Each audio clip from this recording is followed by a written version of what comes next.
Now decomposition reactions we will see. Decomposition reactions, a single compound is there, hope yes. Now a single compound is there. Now this compound is breaking down into two simpler substances. Now this is my decomposition reaction. Okay, remember one thing, if a decomposition reaction is happening in the presence of heat, such reactions are known as thermal decomposition. Thermal decomposition. Clear? Is known as thermal decomposition. See, calcium carbonate is there. I am heating. It is giving off calcium oxide plus carbon dioxide. So this is my thermal decomposition reaction. Okay. Next you see water is there. This is not an example. This is an example of these two are examples of thermal decomposition, but sorry, these two are examples of decomposition reaction but not thermal decomposition, because in this two we pass out electricity. Water is there, we add 1 or 2 drops of sulfuric acid in order to increase the conductivity of water, pass electricity. It is decomposition, like it is dissociating into hydrogen and oxygen. So this is an example of decomposition reaction. AgCl, in the presence of light, it is being dissociated into silver and chloride. Now one question, one thing, not like this is one thing you'll see whenever you will go in the labs.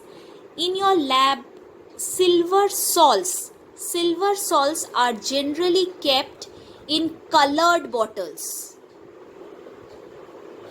Colored bottles, the spelling is wrong. Okay, colored bottles. Okay, silver salts, whenever you go to the lab, you will find it is being kept in colored bottles. Now this is the only reason, if I keep in white colored bottles, what is happening? Sunlight will be falling onto this silver salts and it will be dissociating into silver and chlorine.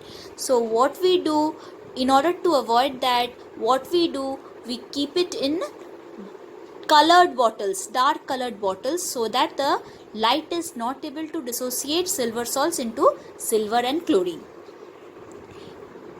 Now what is happening, what I said from this chapter, observations are very, very, very important. Whatever is there in the book, apart from that, I'll make you write few important observations in your copy also.